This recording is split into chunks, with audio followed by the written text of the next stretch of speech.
नमस्कार दर्शक बंधु शुभ सकाळ। आज हूँ फेब्रुआरी मास 13 तारिख गुरुवार। चलतु जानिबा देश विदेशर किछि बछा बछा गुरुत्वपूर्ण खबर। जदि आपण माने पर्यंत वीडियो को लाइक करना वीडियो को लाइक करी चैनल को सब्सक्राइब करी कमेंट माध्यम रे जणातु आपण माने आम वीडियो केउ जिल्लारू देखुछंती।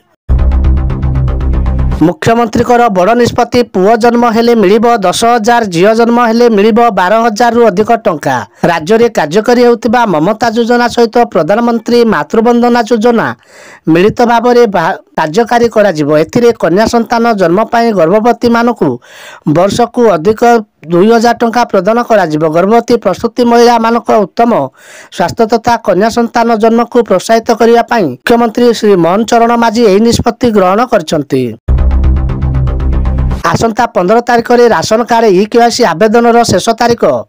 राशन कार्ड ई-केवाईसी को नहीं बड़ अपडेट। आवेदन न करथिले मिलिबनी आउ सुजोग। आसंता 15 तारिख राशन कार्ड ई-केवाईसी आवेदन शेष तारिख। आउ समय अवधि बढ़िबो नाही। एही पर्यंत 37 लाख लोक ई-केवाईसी करना। जो माने ई-केवाईसी करना से माने कर दियंतु। आउ जो माने न करछंती शीघ्र शीघ्र कर दियंतु। जल संकट दूर पाई अंटा भिड़िले सरकार 70 लोक गोटे नलकूप देवे बोली प्रतिश्रुति। प्रति 70 लोक गोटे नलकूप रहिबो।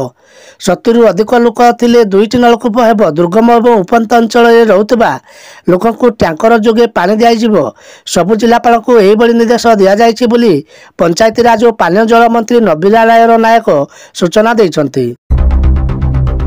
कटक मुख्यमंत्री बड़ घोषणा। नवम और दशम श्रेणी पिला मिलिबो मध्याह्न भोजन। नवम और दशम श्रेणी पिला मिलिबो मध्याह्न भोजन बोली जहाँ सूचना मिलुछि। कटक वर्तमान बड़ घोषणा करछंती मुख्यमंत्री मोहन चरण माझी।